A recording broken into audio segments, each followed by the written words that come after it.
If you don't already have a cold beverage and something to snack on, now might be the perfect time to do that.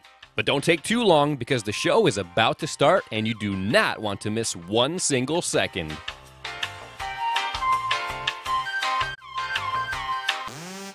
Oh, yeah! You know what time it is. That's right, it's time for the Eddie and Webby podcast! Yo, I'ma bust out some theme song action for you. Check it out. The Eddie and Webby Show is the place to be. They're talking about beer and pickleball and technology. So if you didn't know, now you know. 'Cause it's time for the Eddie and Webby Show. On today's episode, Eddie and Webby see who can hold their breath the longest. This is the Eddie and Webby podcast. I shall call you Mini-Me. Oh, hey, how's it going? This is Webby, not Eddie. And I'm Eddie, and this is our 25th podcast. Yes. Oh, yeah. We are live, I cannot folks. believe it. Yes. This is crazy. Not only is this a huge milestone episode number 25, but we're live. We are live. We're live on Facebook. We're live on YouTube. And this is super exciting, man. I can't believe we're here. We made it through 24 podcasts. We're here on 25, and we have another outstanding show for you guys today. Get excited. It's going to be a lot of fun. I am super excited. But yeah, I never thought we would have reached episode 25, and I also never would have thought we would be here doing one live. So we're doing it live for episode 25. Yes, we're doing it live. Am I supposed to feel like I'm going to throw up at any moment, or is that a normal feeling? Like, how's that supposed to work? Yeah, I don't know about you, but I do have a bucket with me right here because I am very nervous right now. So you never know. If people are playing a drinking game at home, I think that would be a good thing for if you see me vomit, if Eddie or myself vomit, you should probably chug a beer. Absolutely. Well, again, we mentioned we have a very special show for you guys today. We have a very special guest who's going to be joining us here. Usually we talk beer, tech, and pickleball, but like always, sometimes tech is like just pushed aside a little bit, but for a very good reason. Because again, I mentioned we have a very special guest that we're going to be bringing on here shortly. But before I always we do feel bad any when of that, technology isn't included, but yeah, it's definitely for a good reason here. yes, absolutely. Before we do any of that, though, Webby, what's going on in Twitter? Ah, yes, Twitter. I am going to pull out my cellular telephone and see what we've got here on the Twitter sphere. Here is one from Danny Bavito. The Eddie and Webby YouTube channel is by far the best channel I've come across in years. I can't wait to see you guys finally play each other in a competitive pickleball match. When will it happen? Well, thank you for that great comment, and that's a really good question. Yeah, I mean, we're definitely going to be competing against each other this upcoming weekend, right? Yeah, in fact, a week from today, next weekend, we are going to be doing a special event that we're going to be talking about later in the show, and that just might be our first ever competitive match against each other. It's finally going to happen, folks.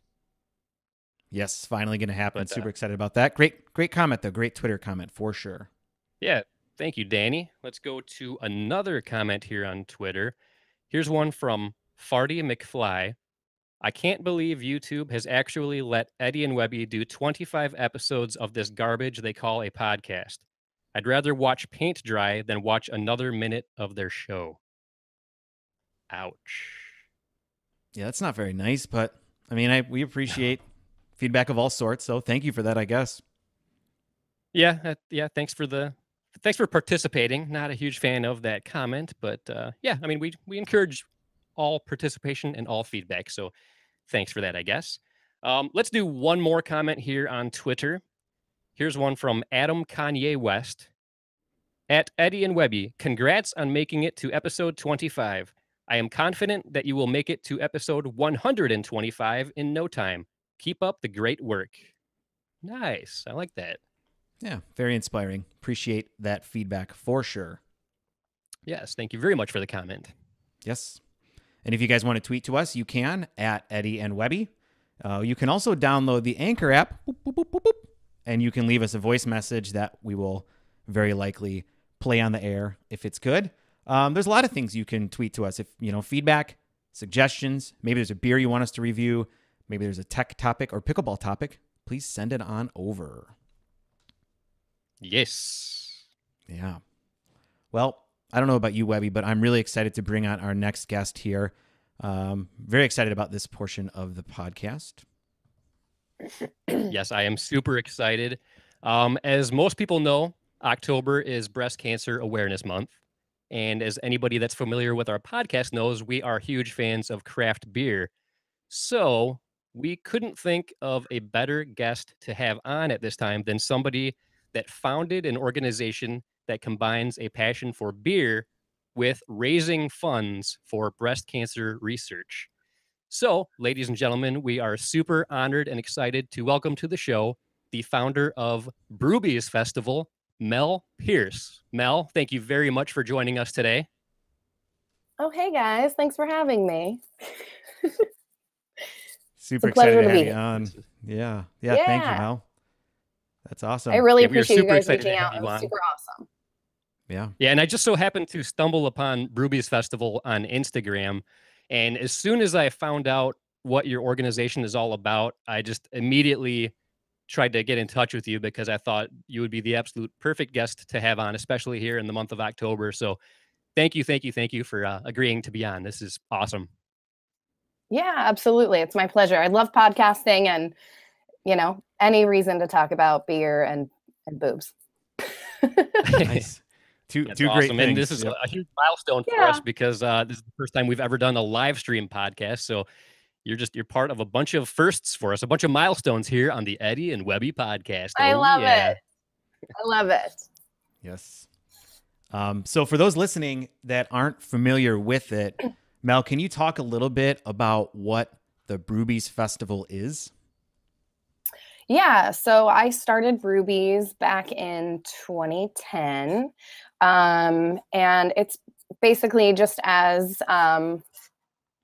for me, I started it as like a young woman in craft beer, and I wanted to just give back to my community.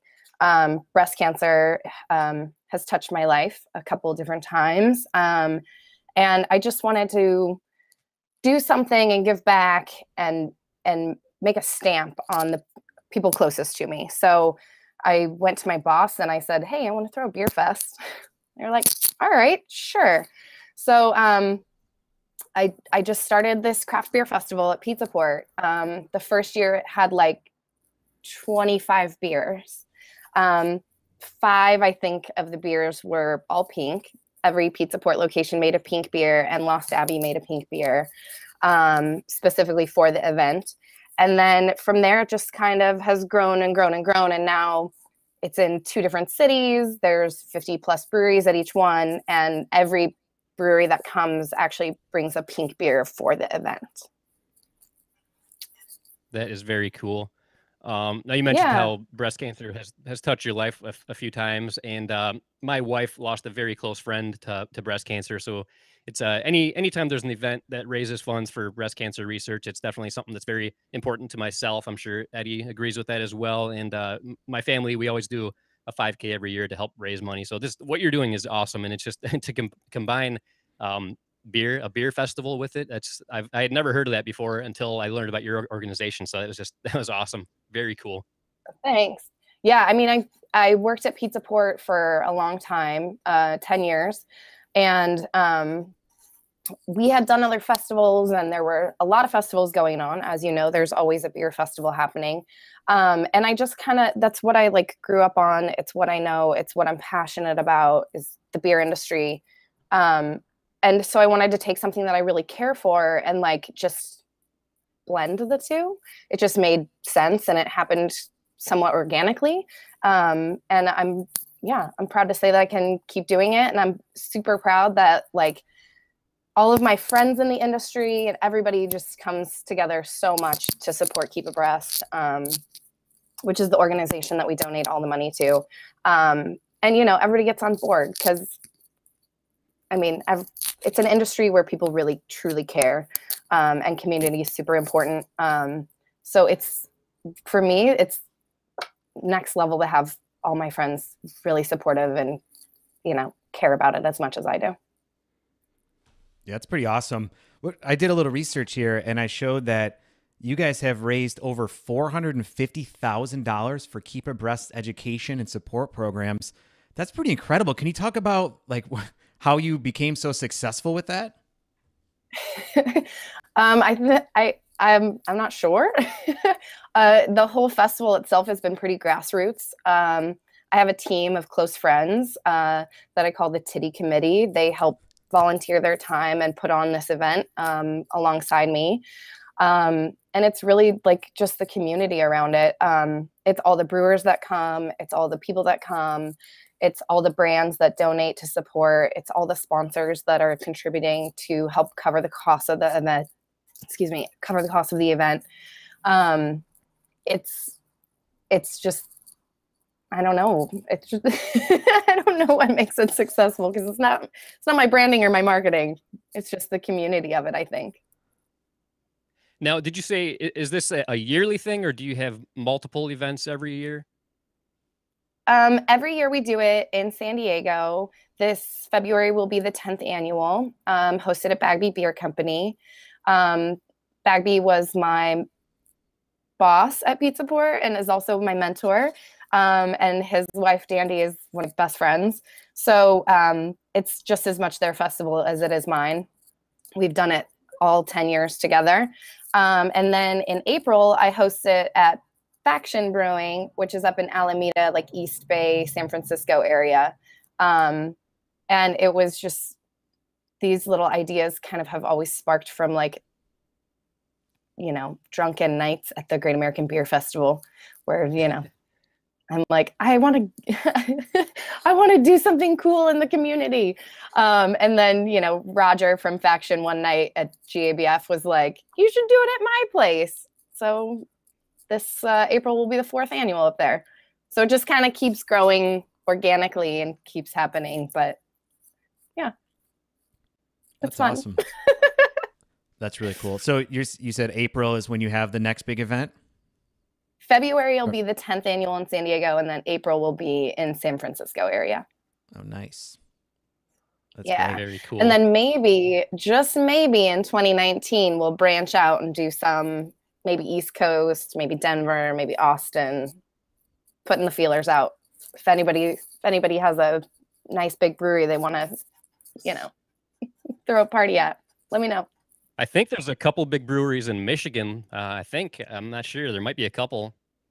So yeah. That might be a good thing to keep in mind. Do a nice summer event. Yeah. Or maybe a winter one. No, not in Michigan. You don't want to do it in Michigan.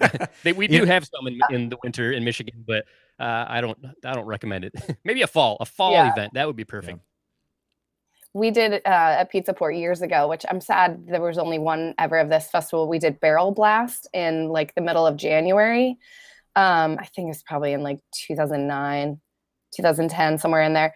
And it was all barrel-aged beers. So sour beers, stouts, Belgian beers, all barrel-aged.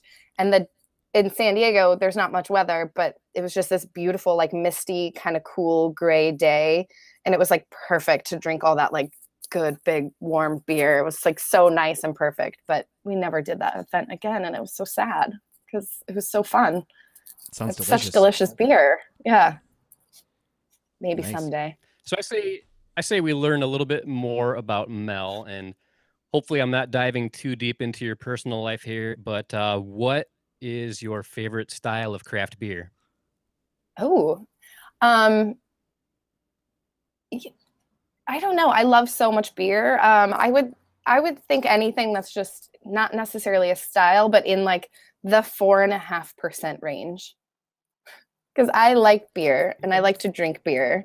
So I want to drink a lot of beer, but I can't drink a lot of 8% beer. I can drink a lot of 4% beer. Yeah. But I usually tend to drink like just nice, clean pale ales, session IPAs, a hoppy pilsner, depending on the day, maybe a double oatmeal stout. Who knows? Nice. Yeah, I'm definitely with you where I actually prefer a lot of lower alcohol beers, session beers as a lot of people refer to them as, because I'm with you. I like to drink a lot, and I don't mean I like to drink often and get drunk all the time, but if I'm going to have beer for a consistent amount of time, I do like to keep drinking it. And so if you get an 8-9%er, you're on your ass pretty quick, where you could have a 4.5%er and you can drink all day and kind of have your buzz maintenance throughout the day. Yeah, I'm not trying to get Speaking of all wasted, but I day- just really do just enjoy drinking beers. Mhm. So Yeah, definitely. And Eddie mentioned the words all day, and that reminds me of one of my go-tos if I want a lower percent alcohol content beer, and that is All Day IPA from Founders. I love that one. I actually had that at my wedding because I like it so much. And yeah, like you said, it's good to have something that you can have a few and not worry about being trashed. Yep. For sure. So if you had to come up with your desert island 4-pack, right? So your 4 beers that you could only drink for the rest of your life because you're stranded on a desert island, what would that look like? oh man, I get to choose 4 beers Yep. that are like a every time you forever, take one, forever every pack. time you take one, like a new one pops up, but it's that same one. So you get to drink This the is same like 4 beers the rest of your life. When Or do I as get long to as you're leave on for this this deserted island. Yeah. Yeah, Yeah. when do I get to Get leave? rescued. Man, I would definitely have to go with Bagby Beer's Sweet Ride, which is a Bohemian style Pilsner. I'm going to throw out Blind Pig because it's awesome. Because I'm shameless, Mel Sparkle Pony by Three Weavers. It's a pink glitter IPA. And, oh man, a 4th one, Coors Banquet. Hey, that's a great standby right. beer. If I'm at a wedding and they have Coors Banquet over, Bud Light or Budweiser, I'm actually kind of excited because it's definitely a much better, easy drinking beer than some of that other garbage out there. I mean, I grew up in Colorado. It's a staple. Yeah. For sure. So there's a rumor out there, and something that I noticed when checking out Instagram is that you are a fan of tattoos. Are you able to tell us about your favorite tattoo, and if you have a story that goes along with it or anything like that? Man, I have a few tattoos. I guess always my favorite or most fun tattoo is my newest one, and I just got tattooed a few days ago. I have a little bit of room left. I actually got my dog's face tattooed on me. My dog Mary. I have her little face tattooed on my leg. Oh, nice. It's pretty cute. Is Mary nearby? Is she nearby by any chance? Oh, she's napping. Oh. Oh, okay. Yeah, she's snuggled up. She's napping. Mary. Yeah. You don't wake a sleeping baby. Right. No, I'm with you. Definitely Yeah. not. Yeah.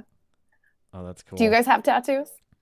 I don't have a real one, but I was at a bar yesterday watching the Michigan State football game, and they were passing out fake ones. So I intentionally, when I took a shower today, I cleaned around it so that I could keep it for the show. I like it. Yes. You should just get it permanently I used done. to have. No. I used to have an Eddie and Webby tattoo on my arm, but that also was temporary. So Yeah. I do not have any permanent tattoos. I've got a lot of respect for people that have tattoos. I've always just been scared to, not for the pain or anything, but it's I don't know, you got to really commit to that. That's a Right. long time commitment to have something on your body like that. So I admire people that are big into tattoos.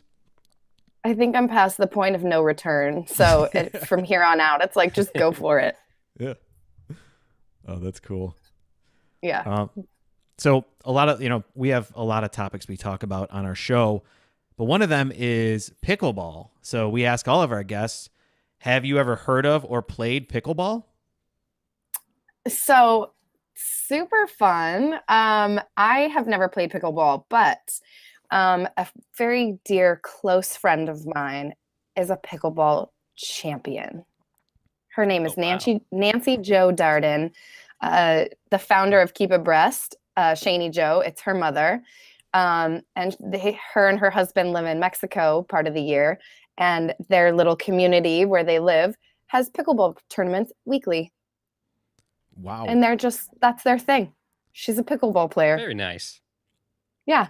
So if it weren't for Nancy, I can't say I would know very much about pickleball, but Nancy's on it.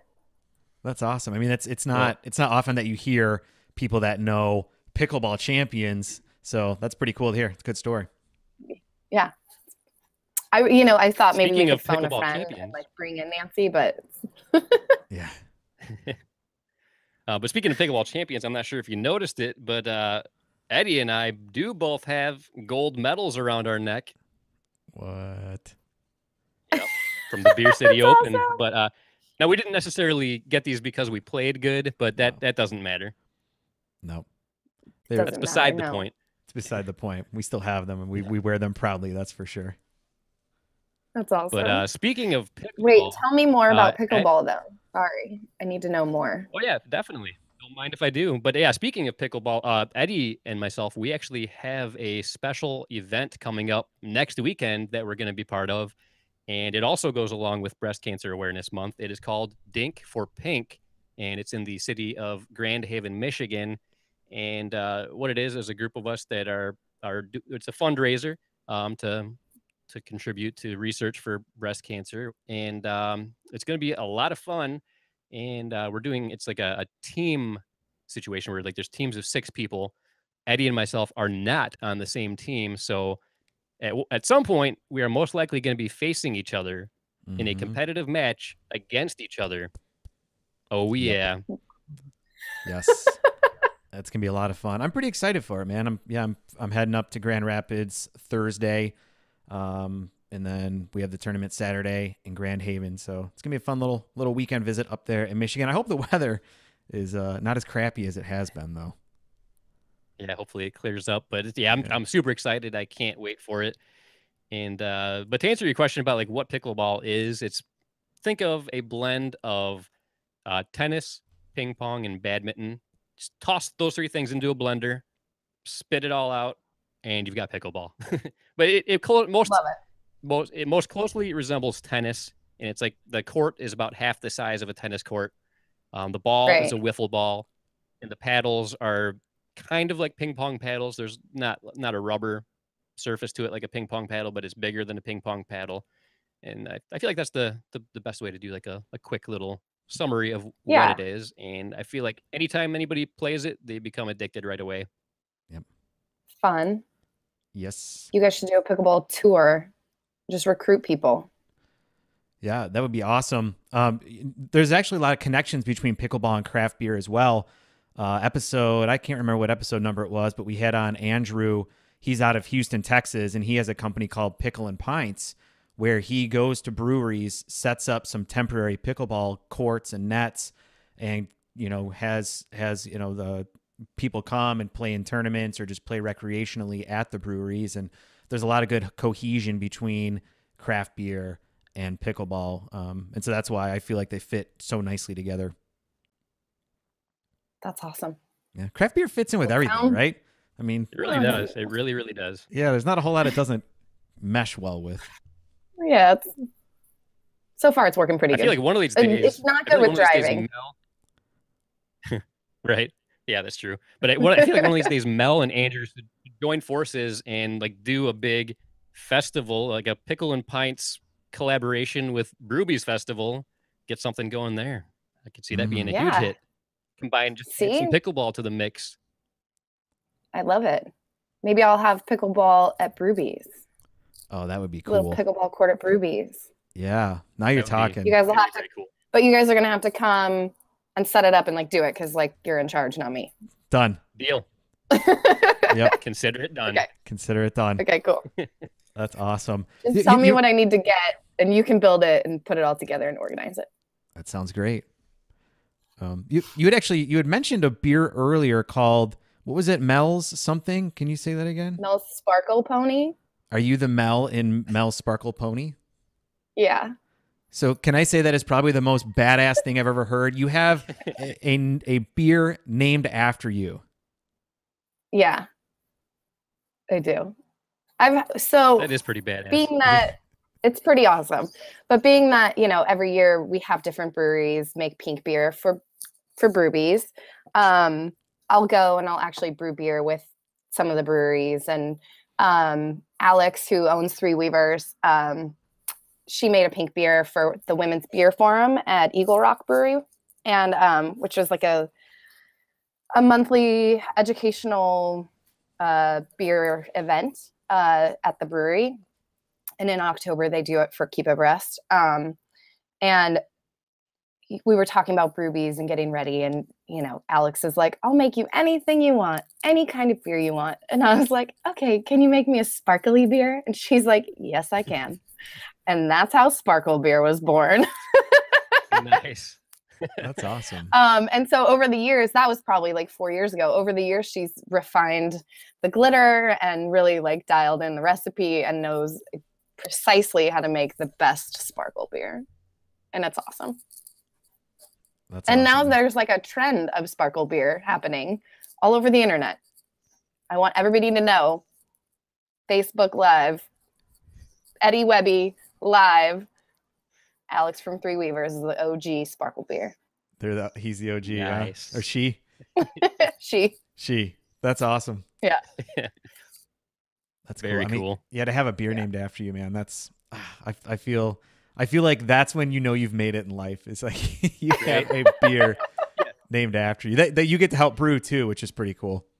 Yeah, we always talk Pretty about fun. like things that help us realize that we've made it, and like I feel like that's what we need now. Like that's how we'll truly know that we've made it, is if we get a beer named after Eddie and Webby. Mm-hmm. Oh, Yep. well, yeah. Eddie and Webby Let's do PA. it. No, we'll work on something. We'll find a good name for it. That's cool. Eddie and Webby IPA. Oh man, I'm trying to We figure out haven't how even we can started recover drinking from yet. that. I know, right? Yeah. Well, maybe it's good. I think for I us know to- how we can recover. Yeah. I think we know how we can recover from that. So Mel, this is usually the time in the show where we would switch gears a little bit and do our beer tasting and review. And we were wondering, would you like to join us for that segment today? Absolutely. I love drinking beer for breakfast. That's right. That's the way to do it. Yeah, I was hoping you would say that. And it's funny that you say you like to have beer for breakfast, because the beer that we are drinking today is from Founders Brewing, and it is called Breakfast Stout. Oh, yeah. Yes. This is so weird What? because I have that beer too. No way. No friggin' way. Wow. Yeah. It's almost like we planned it. There you go. Right? Oh, that's It's cool. crazy. Yeah. Well, we couldn't have planned it. She's all the way over in California. I mean, we're over on the Yeah. East Coast. How could we possibly have planned that? Yeah. How am I supposed to get this Michigan beer in LA? Right. Right? Yeah. Oh, that's awesome. I don't know, but it happened, and we're doing this. Yes. So this is Yeah. Breakfast Stout from Founders Brewing out of Grand Rapids, Michigan. Let's go ahead and pop the tops here and let it breathe for a minute. For all the beer nerds, Yeah. this beer should be served kind of warm. Like, probably the lowest you'd want it would be in the high 50s or high 40s, low 50s. I've actually had mine sitting out for a couple hours, so I bet you by now it's in the high 50s, low 60s, which should make it very easy to review. And for those of you paying attention, Jack the cat just showed up. I feel like it never fails. When it comes to the beer review, that's when the cats show up. They love the beer review segment. Hey, Jack. Here, Jack, Hey, Jack. Jack, you're live. There's millions of people watching you right now. Oh my gosh, he's ready give to me get that right to it. beer. Oh, that's funny. So we're not going to do it before we pour today, because we have talked about Founders Brewing previously on, what was that, episode 12, when we actually reviewed All Day IPA. So if you guys want to hear about Founders, go ahead and check that video out. But let's go ahead and pour the beer, and as we do, I'm going to talk a little bit about it. Here is the description according to the Founders Brewing website. the Coffee Lovers Consummate Beer. Brewed with an abundance of flaked oats, bitter and imported chocolates, and 2 types of coffee. This stout has an intense, fresh roasted Java nose topped with a frothy, cinnamon-colored head that goes forever. This falls under BJCP category 20C, which is the Imperial Stout category for all the beer nerds out there. It does have an ABV of 8.3%, and it has 60 IBUs. So it is at the lower end of the scale for this style, which the low end is 8% and 50 IBUs. So it's right there at the bottom of it. And yeah, why don't we go ahead and go through the review? And what's the first thing we always start with? The appearance. Wow. I mean, it's black. Yeah, very dark and thick looking. Mm-hmm. Yes, can't really see through it all that much here. Very dark. It does have a very pretty head too. I like how they said it was like a, what do they say, a cinnamon colored head? Because you're right, it's almost like a tan head with little red bits of cinnamon on there. It's very pretty. Very pretty indeed. Yes. Yep. Very pretty beer. Now we go into the aroma. Give it some sniffs here. Oh, I'm glad I let this sit out, man, because it's coming right through on the nose. Wow. Very fragrant. Mm-hmm. Oh, that smells good. So good. Oh, yeah. Oh, yeah. Yum. Webby, you want to so good. Such a share good with breakfast us? Time smelling beer. Yeah. Do you want to share, Webby, what you're getting in the nose there? Definitely getting that hint of coffee, a bit of chocolate, I would say, but definitely mostly coffee, and I'm loving that smell. Yeah. Oh yeah. Is it brewed with coffee? Yes, it is. I think they say there's 2 types of coffee in there, and it's definitely coming through in the aroma for me. Yeah. What about you, Mel? Anything else you're picking up in there?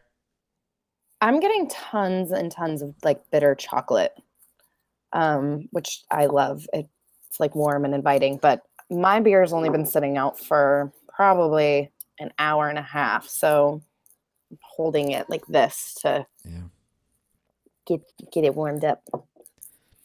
Yeah, it's funny you mentioned the bitter chocolate, because as soon as I put my nose up to it, that's the first thing I got was the bitter chocolate. The coffee is definitely present, but the chocolate was what came through at first for me.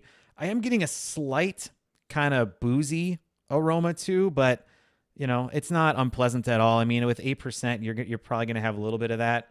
And then I'm also getting almost like a tiramisu almost like type of aroma to it. Almost like a hazelnuttiness to it. I don't know if that's intentional or not, but I'm definitely getting that. I can see that. Yep. Oh, I just got a little bit on my nose. That's how you know. Oh, nose, you didn't. Oh, man. Get in there. Yes. Very nice.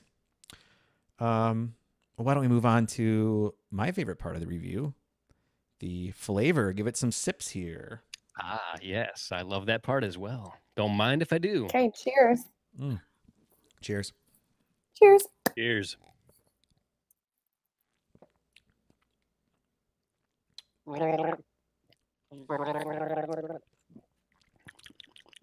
Got to get the gargle in there. Oh, yeah. It really doesn't get the palate fully unless you do a gargle.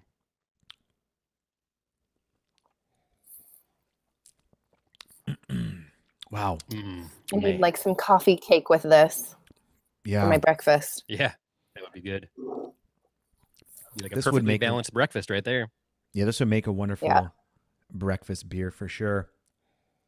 This is awesome because it's like, it is super like bitter almost. Like I sometimes like coffee and chocolate oatmeal stout, like it's going to be sweet.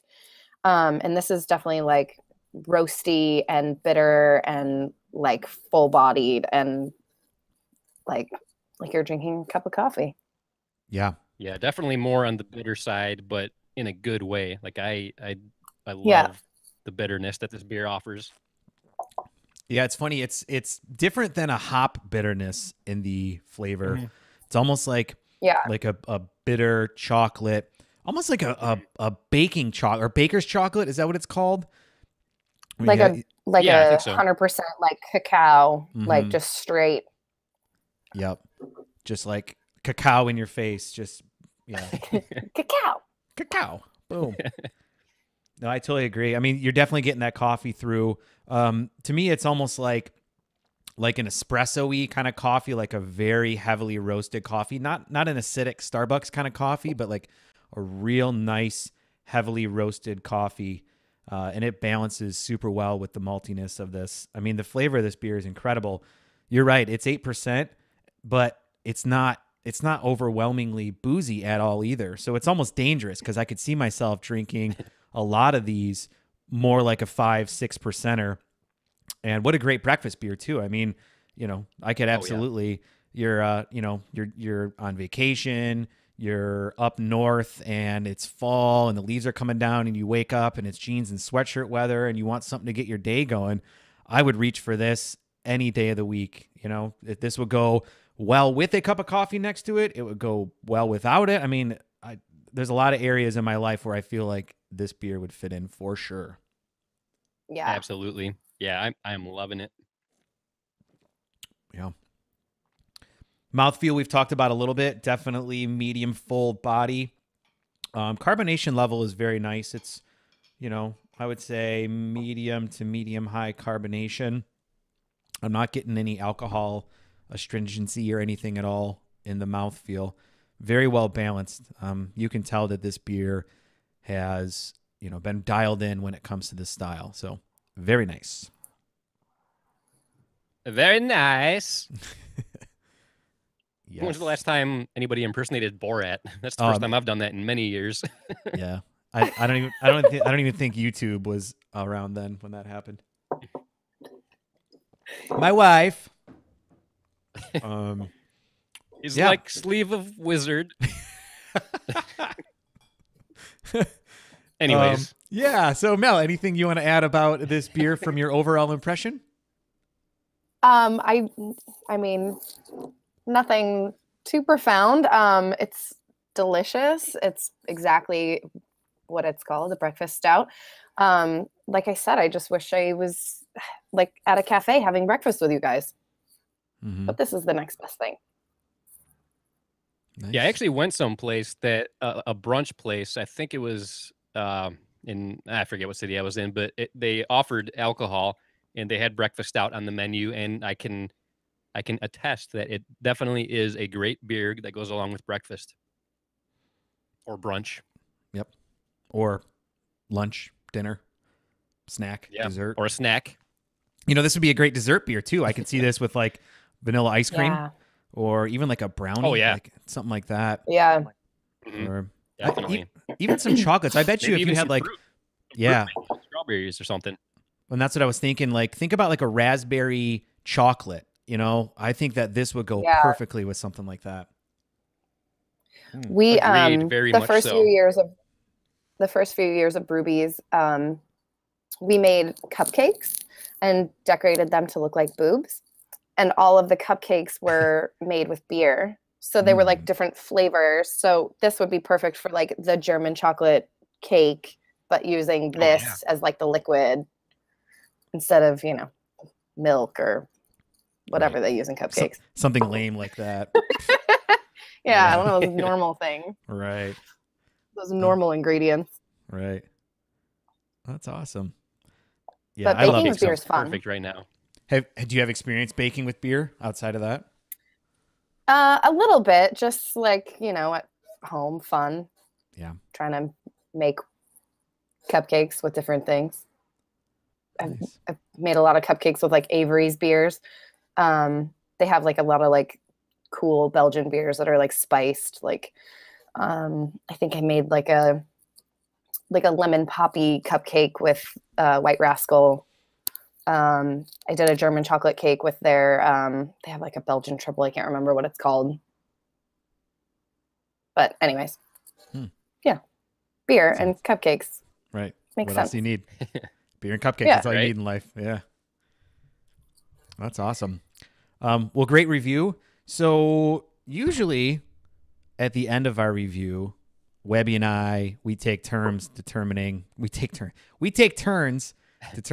we are going to chug what we have left in our glass. But when we have a guest, we let them decide. And whatever you say, if you say, no, we're going to chug it, we're going to do it. If you say, no, you guys should sip on this the rest of the show, whatever you decide, we have to do. You have the power here. So Yep. What do you say, Mel? Oh man, that's a lot of pressure. A lot. And this is a giant beer. There's still a lot left in my glass. Mine too. That would mean that I have to chug it as well, right? Yep. Absolutely. It does, yes. The guest also has to do the chugging if that is what is selected. Yep. Like, you guys do it. I'm fine. Well, I mean, I just feel like you have to chug it. Uh-oh. Here we go. I wasn't sure Right? which way she was going to go with it. I could not tell. I couldn't get a read. Yeah, But- well. I know, keeping you on your toes. Well, only Says because I don't chug. know if I'll be around for the Yeah. rest of the show, and like I want to enjoy this beer with you. So, Let's do it. That's fine. We'll be drunk for the rest of the At show. 9 o'clock That's in the fine. morning. Right. Exactly. All right. Well, My day without is shot. further It's only ado, 9:40 in the morning. Right. Yeah. Yeah. Your day's done. Just go ahead and call Sunday. Just I'm going to nap with Mary in a minute. Right. Yeah, exactly. I actually have a pickleball tournament in a few hours, so I'll get drunk real quick. I'll drink a lot of water. You I'll definitely have to chug recover it. and then take a little nap. Maybe I can work one in. But yeah, without further ado, hold on. Jack is pulling out my headphone cable. Uh-oh. This is what happens when we go live. Live TV, folks. Yeah, Jack just jumped off the couch and took my headphone cable with him. Oh, that's hilarious. Bye. But as I was saying, without further ado, ziggy zuggy, oi, oi, oi. 3, 2, 1, chug. Cheers.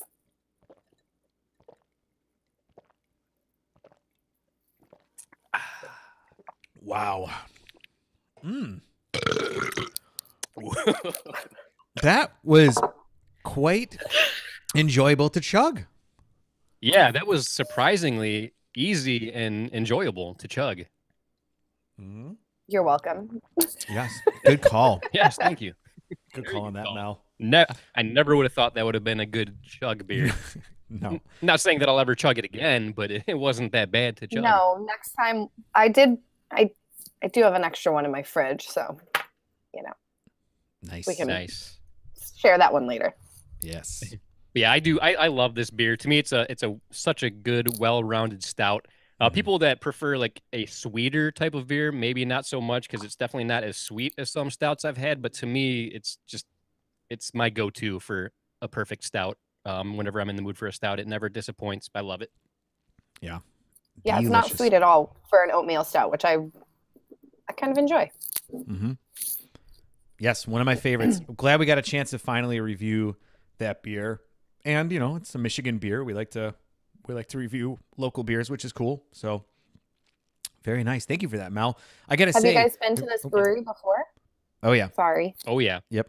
I love that brewery. I actually have a disc golf disc over on my wall over there. That's from Founders Brewing. Yeah, I love that Oh, brewery. awesome. It's probably, I would say it's my favorite, or at least in my top 3 favorite breweries in Michigan. Yeah. Nice. Their Grand Rapids location is really nice. It's huge. It's a really cool brewery to go to. That's awesome. Yeah. Next time I'm But in yeah, Michigan. thank you very much for joining us for the beer review segment of the show. Yeah. Yeah, definitely. absolutely. Thanks, guys. Definitely, Mel. So here's your opportunity to plug Brewbies and tell our listeners and viewers whatever it is that you want to tell them, how to learn more about it. This is just your chance to do your thing. Cool. I'm really bad at the same shameless slurring already. Just pounded an 8% beer. That's It's right. 9 o'clock in the morning. Right. Yeah. Cool. So Brewbies Brewbies Fest coming to you this February, the 10th annual, benefiting the Keep a Breast Foundation in San Diego at Bagby Beer Company. Follow us on Instagram, on Twitter, on Facebook. We're at Brewbies Fest. We are the one and only, and everybody makes peak beer for us, and we rock. That's all I got. I mean, couldn't have been better said. So. And, wait, and we have pickleball. Summed up perfectly. And pickleball, right? Yes. Oh yeah, there we go. Yes. We've got a convert. Yeah. Yes. That was awesome. Now I have to go find a pickleball court. That's what I'm going to do. That's what I'm going to do today. Oh, well, if you go listen... to the USAPA places to play, and I'm sure you'll find something near you. Yeah. Wait, I'm going to write that down. What is it? The USAPA? Yeah.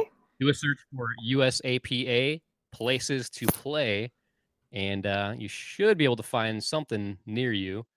I just so happen to be a USAPA ambassador, so there should be an ambassador in your area that has updated the USAPA website to show where you can play. If not, let me know, and I'll make sure it happens. I'll find the ambassador in their area and ask why it isn't updated, but it should be. I bet it's popular in California, don't you think, Eddie? Oh, absolutely. I mean, it was founded on the West Coast in the 60s, so I'm sure there's a lot of places in California. In fact, the national championships are taking place in California in a couple weeks, so I know it's out there for sure. Yeah. There's got to be places near you. Yeah. Are you guys coming to the championship? I wish, man. I think it would have been a lot of fun, but no, unfortunately, life, right? As soon as I reach 5.0 status, I'll be there. So I'd say like a year from now, when I reach 5.0 status, I'll be there. Right. Yes. Yeah. Once we're playing with the pros, we'll be there for sure. Okay. Yes. Well, let me know when you're in LA, and I'll take you out to get some good beers, and we'll find some pickleball. I'm gonna hold you to that because awesome. I definitely, absolutely. Trip. Sure. Yeah. Well, yeah. Thank you again, Mel. That was awesome. I really appreciate you being on the show. Love to get the word out there. Thanks for having me. Yeah, I think what you're doing is awesome. So if there's anything we can ever do to help, just let us know, because you've already done an amazing job at what you're doing, and I mean, just keep rocking it, man. You're crushing it. So thank you. Thanks. That's so kind. I really appreciate that. Yeah, because I'm bad at taking compliments. Thank you. Thanks. Of course. Thank you, Mel. Yeah, we seriously, we cannot thank you. We cannot thank you enough for being on the show. This was a great time. And yeah, that was awesome. Cool. Thanks, guys. I'm super buzzed right now, and I really like it. Yes. Enjoy your Sunday on the couch, taking a nap with her. Yep. Yeah, I'm feeling pretty good. So the rest of the show should be pretty interesting. I feel a little warm right now. I don't know. Yeah. That feeling like I'm going to throw up out of nerves is gone completely away now. So. Right. Oh, yeah. Yeah. Next time, I just need to chug a breakfast stout before we start the show, and I will have no nerves. Yeah. We should definitely do our beer review at the very beginning next time. So. Yeah. Nice. Cool. Just jump right in. All right. Just jump in. Thank you, guys. I really appreciate it. Yeah. It's our pleasure, you. Thank you. Okay. We'll talk to you soon. Well, that was awesome, man. That was super cool. Yeah, that was super awesome. Like, yeah, I can't get over how cool that was. I can't get over how many great guests we keep getting on this show. This crazy little show that we do. Yeah. This show that Webby and I just said, hey, let's do a podcast, and thought that nothing would ever come of it. And now we have guests like Mel, who started Brewbies, this awesome organization. Like, it's pretty incredible what we've been able to, the connections we've been able to make over the last 6 to 9 months.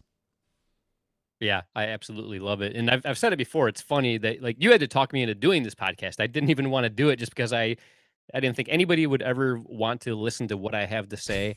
Right. But it has become so fun that I look forward to it every single week, and finding new guests to come on has been awesome. And I can't get over how many people actually agree to be on. And today is no exception. I can't believe we got somebody as great as Mel to be on. It was awesome.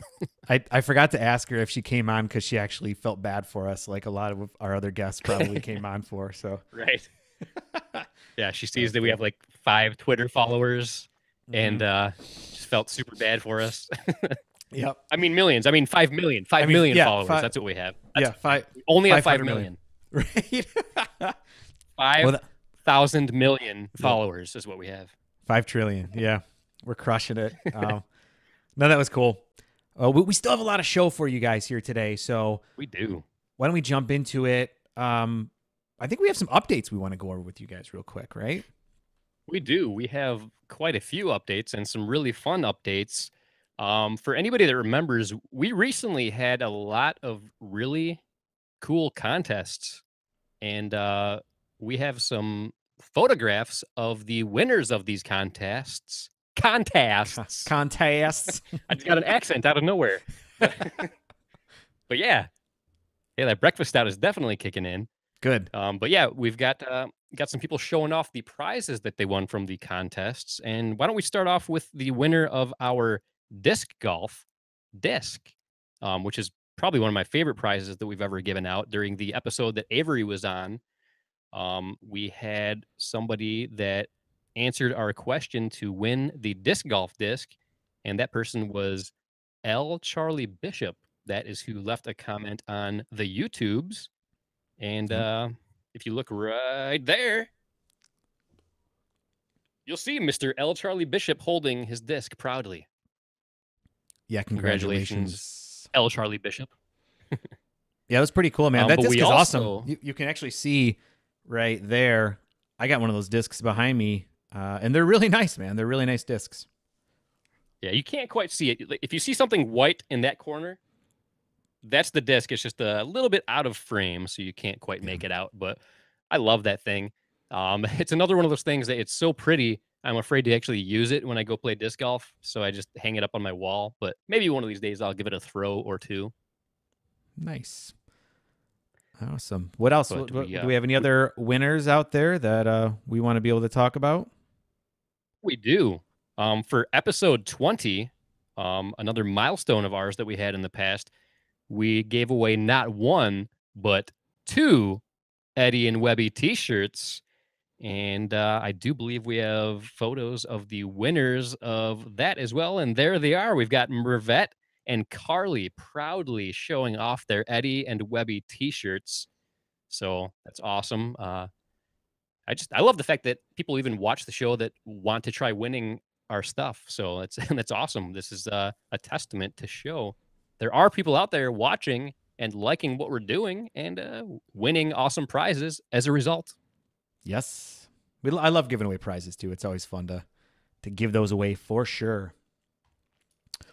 What else are we going to talk about when it comes to updates? I mean, we're at episode 25, which means we've had 24 previous episodes that were good. It's been an adventure so far, hasn't it?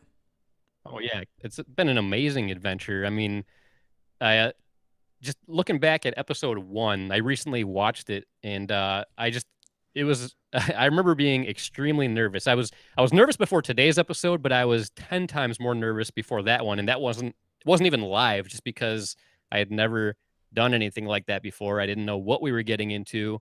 I figured nobody would care about what we were doing, but it was super fun. And even when I go back and watch episode 1, like, I'm super proud with how it turned out. And it's just been such a wild ride, such a fun ride. And I don't know about you, I don't plan on stopping anytime soon. No way, man. We're just getting started. I mean, you talk to a lot of people and they say that you really don't find maturity in your podcast until you hit episode 100. And we're at 25. They're a lot of work. Don't get me wrong. These are a lot of work. They take a lot of time, but I agree with you. They're a lot of fun, and I don't want to stop anytime soon at all. Yeah. And on a previous episode, we talked about doing live podcasts versus pre-recorded podcasts. And at that time, I never even thought that we would attempt doing a live one, because it just sounded like a horrible idea. So much could go wrong. But we just decided to say, screw it, let's go for it. And it's been fun. I like doing it live because we can stay topical, for one thing. I mean, we can talk about things that are going on. Like, I've got a tournament going on in just a few hours, Right. a pickleball tournament. We'll be talking more about that later as well. But it's super cool. It adds an extra level of excitement to it that you can't get when you're doing it pre-recorded. So it's super cool, super fun. Yeah, I'm loving what we're doing and going live. There's a lot of advantages to it, which we've talked a lot about. But thank you guys for continuing to watch our content. Honestly, we just want to get good content out there when it comes to beer, tech, and pickleball. We want to get the greatest guests in the world to be able to present to you. And that's our motivation. Whether we get a lot of views or not, that's just kind of like icing on the cake. Being able to do this with Webby, one of my best friends in the whole world, like that's what's important to me. And I don't know, Webby, what your thoughts are on that. Oh, shucks. But no, yeah, I totally agree. 100%.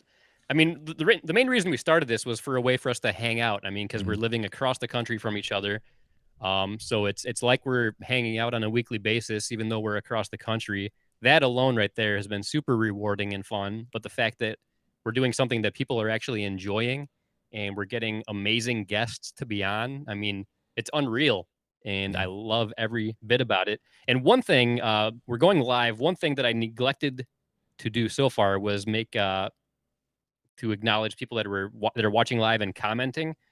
We've had quite a few cool comments on Facebook. I just want to give a shout out to Matt Loria, Bill Kysell, Jay Hall, and Andrea Raminzi Coop. I can never get that part of her name right. She's gonna kill me. No, she's not gonna kill me. But anyway, hello to all of you. I saw that you left some comments during our show so far, so want to give a shout out to them. We've had many other comments too, but they're the lucky ones that are getting called out right now. That's awesome. That's cool. That's cool to see live comments coming in. I like it. It's very cool. Yeah, we've been talking a lot about like cohesion and things that bring us together, right? But I think we should talk a little bit about a rivalry that is brewed within our podcast. Yes, there has been a big rivalry. I can't leave the house without somebody bringing it up. And that is the rivalry between our special guest hosts that we've had on the show. We've had Glenn and Matt. They have been our two guest hosts, and Matt fired some shots when he was on. He fired some shots towards Glenn. Yeah, people keep talking. Like a couple weeks ago, people were all about the Eminem and Machine Gun Kelly feud, but now the entire country is all about the Glenn versus Matt feud, and they want to know, what does Glenn think about the shots that Matt fired towards him.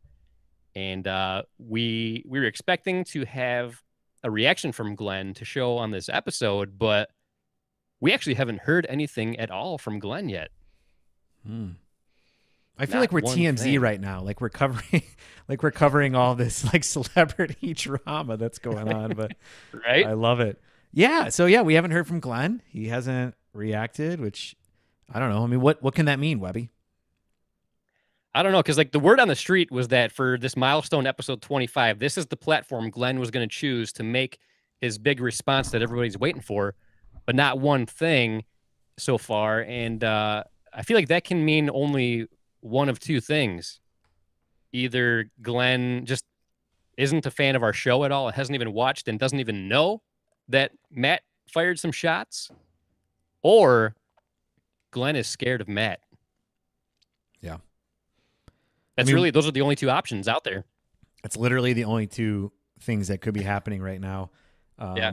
I mean, I hope Glenn's a fan of the show. You know, he wanted to come on it, so that was cool. Yeah. So he was an awesome guest host, and I would love to have him back on, especially to talk about what happened. So I'm going to issue this challenge here. Glenn, we would love to have you on the show on our next episode, just to acknowledge what Matt has said about you, the shots that were fired, just so we can hear what you think about it. And I challenge you to either leave us an anchor message or even just connect with us so we can chat about it.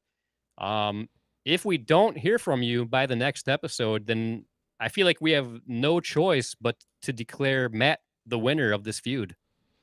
Yeah. I mean, I don't want to go to that extreme, but I think we have no choice at this point. No. Yeah, really, there's literally no other choice. It's either Glenn contact us or he's the loser of this He's feud. out. Yep, he's done. There's literally nothing else out there that could be an option. Yes. Well, good. Well, I hopefully we can get some good content out of this feud because that was pretty good. Matt took some good shots at Glenn, and knowing Glenn, he's gonna have some pretty clever responses to it. So I'm excited about that. Oh yeah. Yes. No, and I love Glenn. I love both Matt and Glenn. They were both great guest hosts, but I am looking forward to seeing the outcome of this feud. And I'm Yes. sure Glenn is not going to let those shots go unanswered. Oh no. That's all I'm going to Definitely say. not. Yeah. Stay tuned, guys.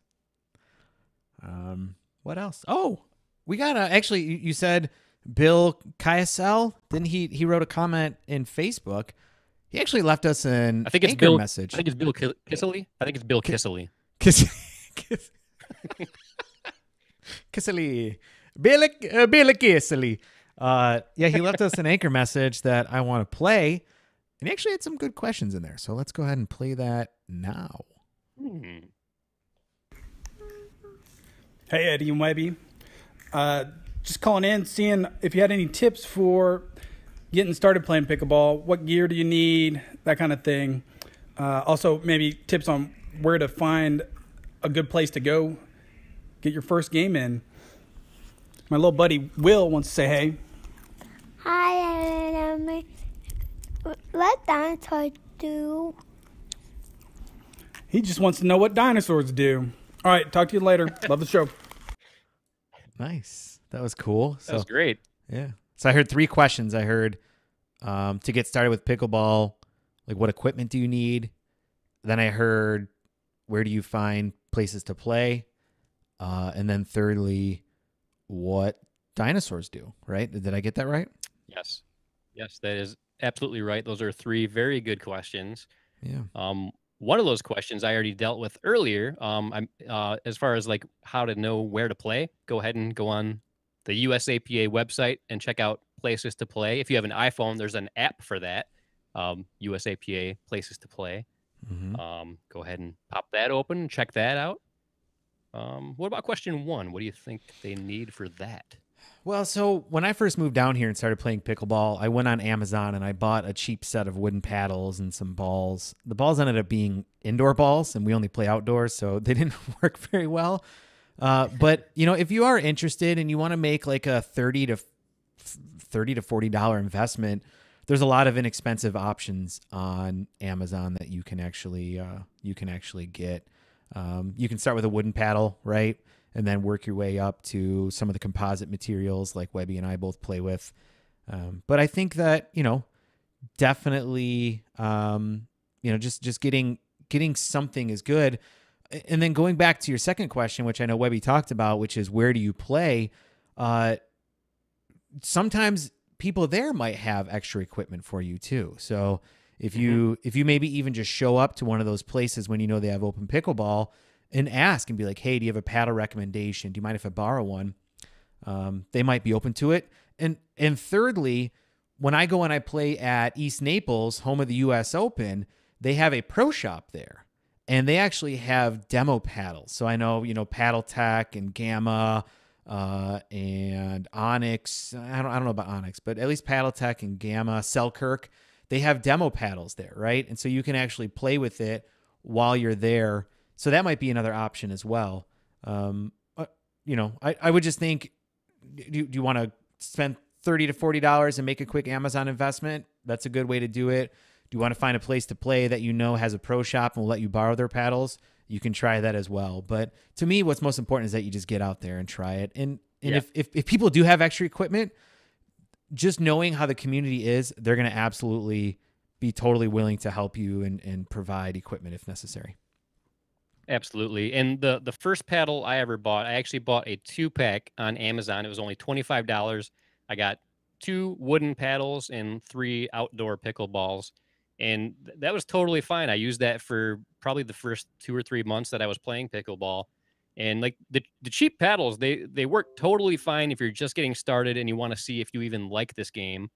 And then if you want to go from there and then invest in one of the more expensive ones, then definitely if you're going to play regularly, the wooden ones are on the heavy side. So they're eventually, if you're going to play a lot, they're going to make your wrist sore. So that's the best reason for going for a composite paddle, because they're much lighter, much easier to use. I was actually at Dick's Sporting Goods yesterday, and they had a whole bunch of Monarch paddles, which I'm not super familiar with, but they had a 2-pack for only $19.99. So I feel like that would be a great thing to do if you're curious, not sure if you want to get into this sport or not. That'd be a perfect way to just test it out. Go find a court to play on with those paddles. If you like it good enough and you think you want to get into it, then invest in a nice expensive composite one, because they're not cheap, but they'll last you for a long time, and they're definitely much better if you're going to play regularly. Yeah. Thank you, Mr. Ambassador, for answering those pickleball questions there. Great question though. Thank you, Bill, for that.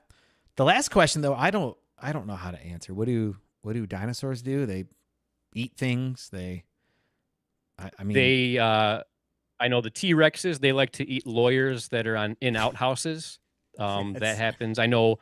I forget the one. They're the ones with the flaps. The Dilophosaurus. I forget what they're called. Spitters. They like to spit black stuff. Yeah, they like to spit black stuff in the face of Newman from Seinfeld.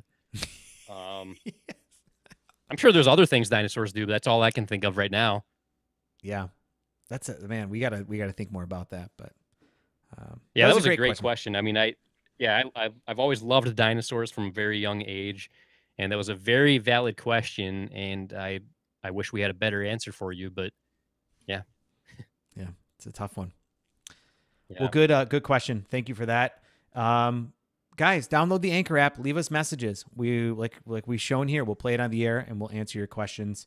And we really appreciate that, Bill. I know Bill's a big fan of ours, and we really appreciate that. So thank you, Bill. Yes, he's participated. We've gotten numerous messages from Bill throughout the first 25 episodes, and we truly appreciate it. We wouldn't be doing this without fans like you out there. So yeah, thank you, and keep the messages coming. Yeah. Well, I'd say we move on to a topic that we both love to talk about, and that is pickleball. What do you say? Oh, yeah. Pickleball. I love pickleball.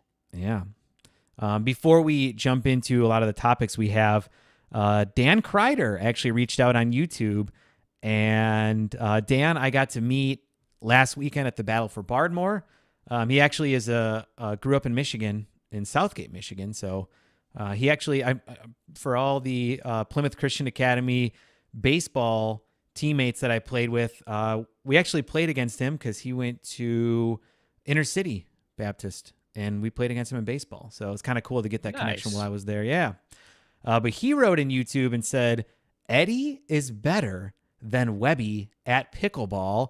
# What? Eddie wins. Nice, Dan. Thank you for that, man.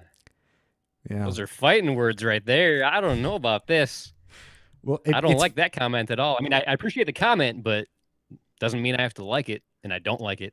It's funny he says that because he actually, him and his partner kicked my butt pretty bad when we played them in men's doubles. So, yeah, but thank you, Dan. I appreciate that. Very nice. Yeah. Yeah, I want to say thank you, Dan, also, because you just gave me some fuel for our competition that's going to happen next week, because I will be facing Eddie at some point next weekend, and you just encouraged me to beat him badly.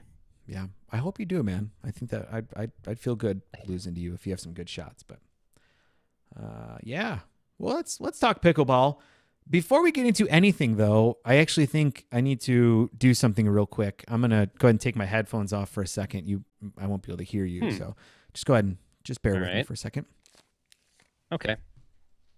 What could Eddie be doing here? I'm not sure. Wait, what is that he's got in his hands? That looks kind of like a medal. Am I correct in saying that was a medal you just put around your neck? This actually is a medal. Thank you for asking. And this is the silver medal that I earned at the Battle for Bardmore in the men's singles 3.0 division. What? Yeah. So the tournament I was talking about where I played against Dan in men's doubles, I played men's singles for the first time. I actually have a video of it that I don't know if I can add cards, but anyway, check our YouTube channel. You can look for Battle of Bardmore Day 1. You'll see me earning this medal. And I do say earning this medal because technically I did earn it. I did get last place and still got silver. So that means there were 2 of us that played, but I mean, technically I earned it, right, Webby? Yeah. So basically, you're saying you got a participation medal. Yeah. I mean, I got second place, right? Yeah, Is that technically you wrong? did get second place. That is very true. Yeah. Yeah, I mean it's a participation medal, but no, it's serious. But the fact that you showed up and played in a singles match, I do got to give you props for that because I I avoid singles play like the plague. I just it takes so much more energy, and I have horrible cardio. I've mentioned that in the past. So the fact that you signed up and you showed up, I mean, you very well could have beaten the other 50 people that signed up if there were 52 people playing. So Yeah. um, It, yeah, so and all, I would say you earned that participation medal. And in all fairness, the guy I played against, he was a 3.5 player. Matthew, he's awesome. Him and I became buddies through that, which was really cool. He was a really good player. He has a lot of experience in it. He was an ambidextrous player, so he played right and left hands when appropriate. He was good, and I definitely, definitely had had a good time playing against him. But I don't know. I feel like Webby, like, I shouldn't count this as the first earned medal. I feel like I need to earn one by not getting last place for it to count. Like this afternoon, right? If you came away with a medal, that would mean a lot more than what this means. So I wear this and I'm proud of it, but at the same point, I still want to actually earn one solely by my merits. Yeah, but I would still be proud of it if I were you. And honestly, I feel like you've put more pressure on me for tonight's tournament because if I don't win a medal like you did in our first tournament apart from each other, then I feel like I'm going to be a huge failure, and I can't have that happening. So I've got so much more pressure on me now than I did earlier. So thank you for that. Yeah, no good. You got to win. But even if you don't, it'll still be cool. So. Yeah, I'm super excited for it, and that happens in just a few hours from now. Nice. We should probably keep moving then so you can actually get to the tournament on time. There's 2 topics we want to talk about today in pickleball. And to me, these are actually very important topics. And you being a USAPA ambassador, Webby, I feel like you'll have a very good perspective on them. And the first one is about sportsmanship. Yes, sportsmanship is so important in this game.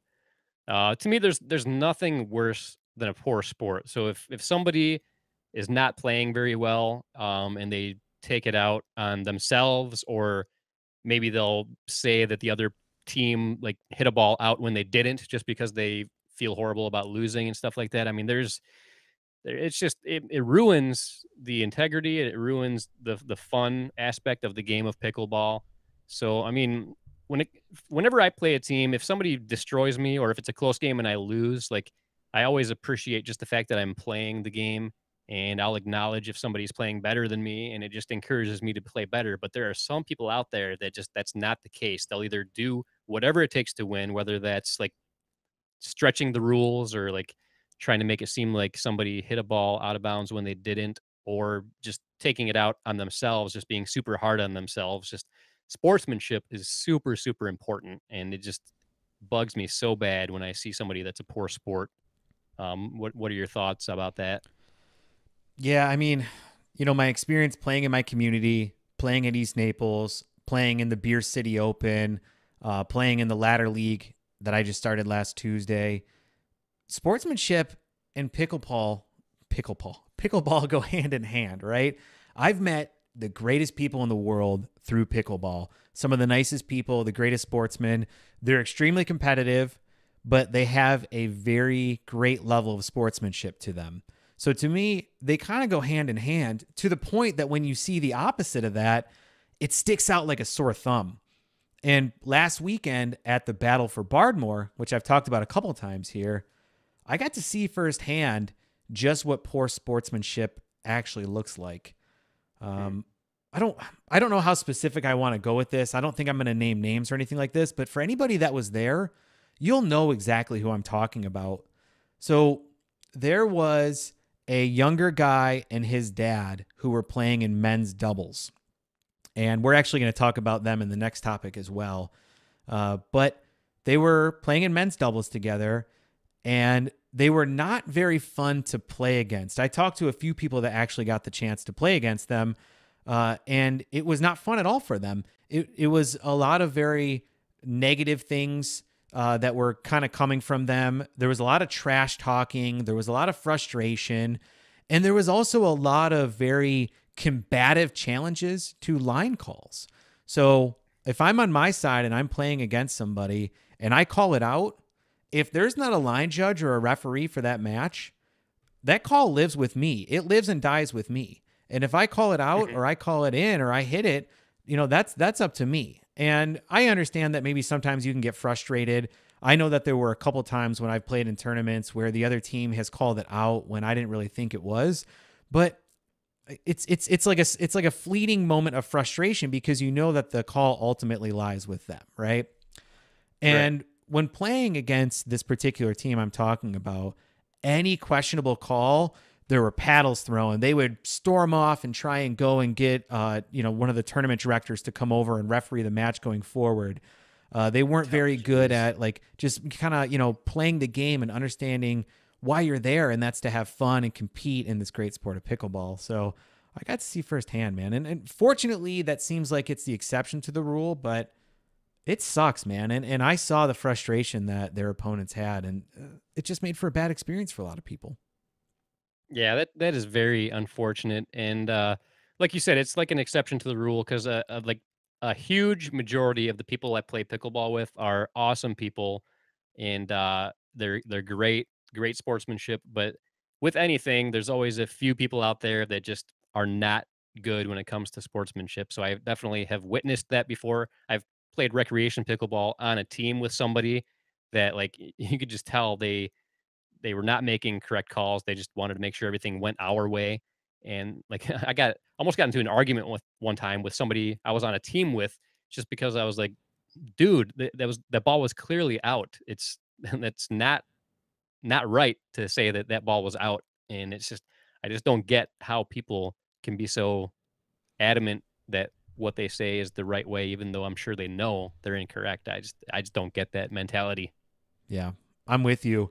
I do have to say that a lot of times when I'm playing, I have to be 100% certain that a ball is out for me to call it out. Even if it's questionable or if I'm standing right over it at the baseline, a lot of times I'll play it as if it's in unless I can definitively say it's out. And that's because ultimately I want to play the game. You know what I mean? I don't like if you're half a centimeter out, good shot. Good for you. You made it tough for me to return, right. But I'm going to return it and let's play this game and let's do what we're supposed to do. I'm only going to call it out if I know for certain that it's blatantly out. What do you think about that? Yeah, I completely agree 100%. Yeah. Good. Well, anybody out there that wants to be a poor sport while playing pickleball, knock it off. We don't want you. Find a different sport. You can go play platform tennis. Right? Right. Rizite. Sorry, I was checking Facebook. I wanted to see if anybody was leaving messages. I got to get used to this whole live thing. Like it's hard to like focus on the show, check messages, and but it's fun. It's a lot of fun, and I'm loving it. So people keep messaging, and one of these days I'll get used to checking messages and being able to answer questions at the same time. Yeah, we are self-producing this show, so any transitions we're covering comments, and we're also trying to interact with you guys. So it's challenging, but we're only going to get better from here. Let's keep this moving, though, and let's talk about the second topic when it comes to pickleball. Very similar to the first one that I was talking about is a concept called sandbagging. And ultimately what that means is playing down from your true rating to give yourself a competitive advantage in pickleball tournaments. So if I know sandbagging doesn't mean like when the opposing team is about to serve, you throw a sandbag and it totally distracts them as a way to get an advantage. That's not what sandbagging means. That's a good plan, but that wasn't the kind of sandbagging I was referring to. Yeah, playing down it to a level below you. That's what sandbagging is. So before I jump into my personal experience with that, Webby, have you experienced this at all before? And since you are an ambassador, What's the USAPA's kind of stance on that? You want to answer those for our listeners? Yeah, so I have absolutely experienced sandbagging before. I've talked about it briefly before. My very first tournament I ever did, people that I was still pretty new to the sport when I did my very first tournament, and people that I had been playing recreationally with that were way better than I was, they were playing in a division below the one that I did. So they were absolutely sandbagging. And the USAPA, they recently have restructured the rating, the player ratings, and one of the reasons for that and one of the outcomes for it is to help prevent sandbagging. And the way that is after you play tournaments, you get your official skill rating. And so once you have that rating, when you play sanctioned tournaments, you can't play in a division below what your skill rating is. So for me, for example, I have a current rating of like 3.42. So that means I am technically a 3.0 player, which is accurate. I am a 3.0 player currently. I'm getting close to the 3.5 level, but currently I can play the 3.0 level because that's my official skill level. I can play up if I want to, and that's totally fine to do. But if you with the current skill rating, you can't play below. So let's say there was a 2.5 tournament going on. I don't really see that too often, but if there was, I would not be able to do that because my rating is above a 3.0. So that's one of the great things about the way that the ratings are going now is to help prevent sandbagging in future tournaments. And the current structuring, it's ongoing. It just got started earlier this year, so it's still a work in progress. So the more tournaments you play, the more accurate your rating is going to be. But give it a year or two, and I feel like it's going to be very beneficial, very helpful. And when you play sanctioned tournaments, the risk of sandbagging will go down significantly. Yeah, that totally makes sense. That's one of the reasons I'm most excited about the new rating system is I know when you first start off, it's tough because everybody's trying to figure out where they are and you have to play tournaments to really kind of get a feel for it. But I like that it's going to really force people to play where they should be playing. Speaking of that, the results actually came back from the battle for Bardmore, and my rating in men's doubles dropped.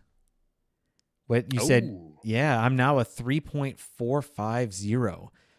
So playing okay. at a 3.0 level is definitely the appropriate one for me. And I have a mixed doubles rating now, which this is the first time I have that, and that's 3.398. So I'm like Oh, right okay. there between 3 and 3.5. So I definitely think until I start to get some wins under my belt, I'm going to play at the 3.0 level for men's and mixed doubles. What's interesting is Nice. my singles rating didn't come over. Even though I played in a singles match, I still don't have a singles rating on the USAPA website, but maybe that'll happen soon. Yeah, give it a week or two, it might be there. But Yeah. the tournament I am playing later today is a 3.0 tournament, which is I feel like that's exactly where I belong. Eddie and myself, we played 3.5 at the Beer City Open, and we definitely were not ready for that yet. And that goes along with our rating. Our rating shows that we're under Yeah. 3.5. So technically, we really shouldn't have. But I mean, we played up, which is totally fine to do. And I'm still glad that we did it. But 3.0 is where we currently belong. But give us a year, and I bet we'll easily be 3.5, if not 5.0. I agree. I think 5.0 is the goal, and we're going to do Yep. that. A year from now, if we're Yeah. not 5.0s, we're failures. So that's a good question you bring up. Let's say a year from now, you're a 5.0 player and you've actually won tournaments as a 5.0 player in, let's say, men's singles, right? So you're 5.0 and I'm still at 3.0. If you and I want to double up and we want to play men's doubles together, what rating will we actually be at? That's a really good question. But from my perspective, it should be um, I feel like neither of the people on the team in a doubles match should be above the level that you're playing in. That's my personal opinion.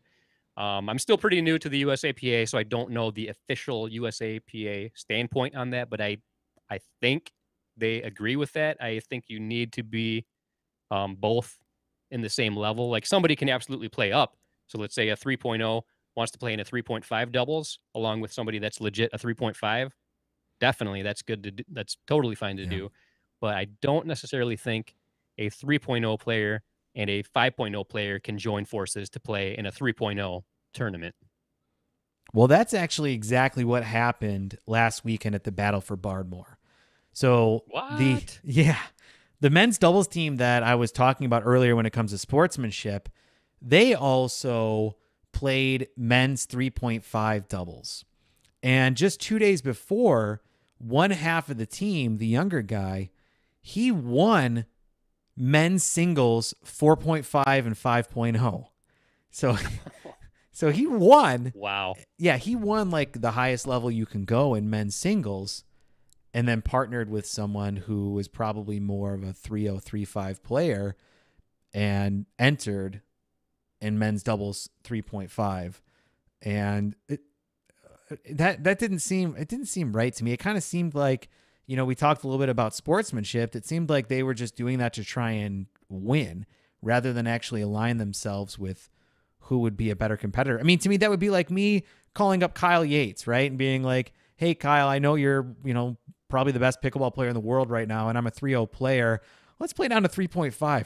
We would dominate that because he would cover 90% of the court, and I would get my dinks every once in a while just to stay active and show that I'm actually on the court. In fact, I could probably even sit on the sideline, right? And we would crush it. When it's your serve, when it's your serve, do your serve, just run off the court. Let Kyle do his thing. Yeah, just drink some Gatorade and sit on the bench and let him do his thing, and we crush it. Right. And so it seemed very off to me. They ended up getting gold medal in that, which I don't know. It didn't sit well with me, and so I wanted to bring it up that it happens, man. And I really do hope that through this new rating system with the USAPA, we can move away from that and people play really where they think they should. Yeah, that definitely. It should not have happened. That should not have been allowed. So I do hope that this new rating system, once it really kicks in, will prevent that kind of thing from happening. Good. Well, great pickleball discussions, man. I am excited to get a chance to hang out with you this upcoming weekend in Grand Haven for the Dink for Pink. That'll be a lot of fun. Super excited. Yeah, I can't wait. I'm super excited for that. Yeah. Be a good time. So anyway, why don't we move on from pickleball? What do you say about that? All right. I think that's a good idea. So we talked about how excited we are for the event next weekend. I'm excited for about the thing we're about to talk about right now. Ooh, what's that? And that is we're going to do a contest for some prizes. Whoa! That's amazing.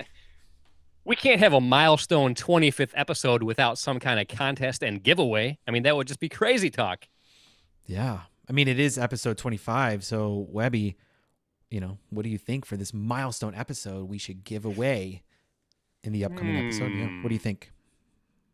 So we've given away some great stuff in the past. We've given away hoodies. We've given away T-shirts. We've given away discs. So I think because this is such a milestone episode, I think that we should give away not just a hoodie, but a hoodie and a moisture wicking T-shirt. Are you kidding me? I am not kidding you. This is an amazing prize. The moisture wicking T-shirts that we just had made are awesome. It has our logo on the front and the back. Yep. The hoodie. Every time I wear the hoodie, I get compliments. We've only given away one hoodie so far. And people that didn't win it were super bummed. I know a lot of people that really want to get their hands on a hoodie. So this is your chance. You can win a hoodie and a moisture wicking T-shirt with the Eddie and Webby logo on it. Oh, yeah. We're just generous people, aren't we? Just giving stuff away. Yeah, we are. Man, we're generous. Super generous. Pat ourselves on the back here. Yeah. All kidding aside, though, how does someone win the Eddie Webby hoodie and moisture wicking shirt? That's a great question. And the answer to that question is we're going to ask you guys a question. And all you have to do to be eligible to win this amazing 25th episode prize pack is answer that question using the Anchor app. So we're going to ask a question. All you have to do is leave us a voice message on the Anchor app, and you're eligible. And what we're going to do is our next episode, we are going to do a live drawing.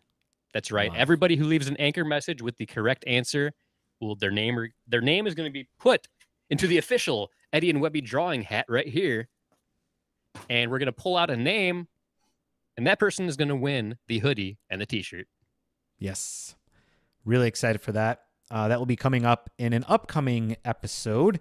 We still have to get our schedule together to determine when we're going to be doing our next live stream, but we promise we will let you guys know. So keep watching. And as we mentioned, you download the Anchor app.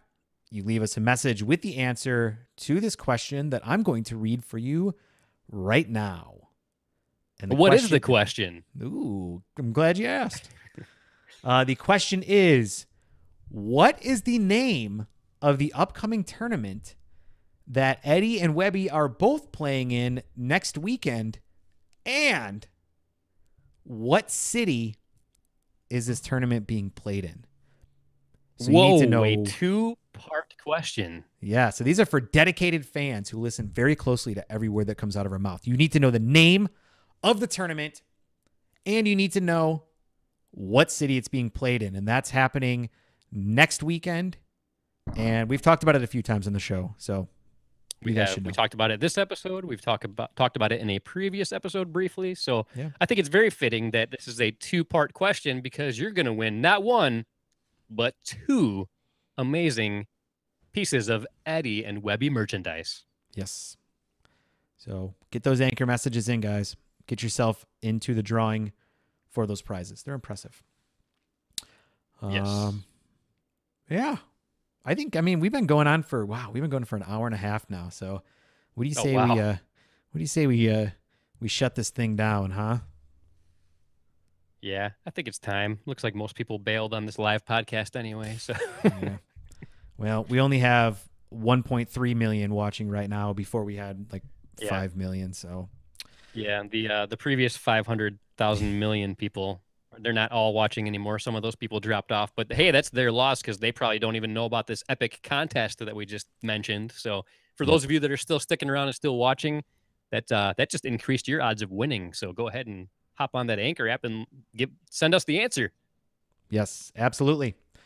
This is episode 25. So all joking aside, we do want to thank all 25 of you that are still out there watching right now. As always, we love to hear feedback, good or bad. If there's any products you want us to review, any tech topics, any beers you want us to review, let us know by putting everything comments okay below. over there? Yeah, just the breakfast stout sitting weird. Leave comments below down here. You can download the Anchor app. You can tweet to us. You can Instagram to us, both at Eddie and Webby. You should download the Pickleball Anthem if you haven't yet. I can't believe if you haven't yet that you haven't, but you should do that. Yeah, if you haven't, you really should. And I can't believe you haven't already.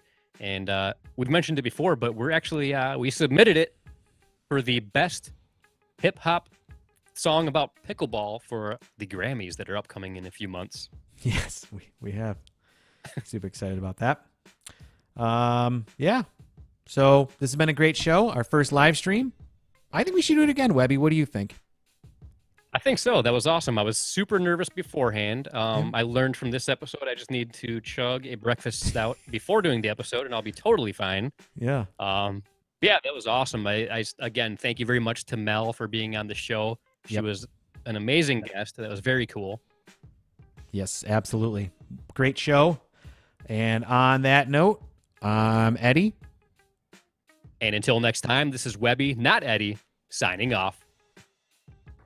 See ya.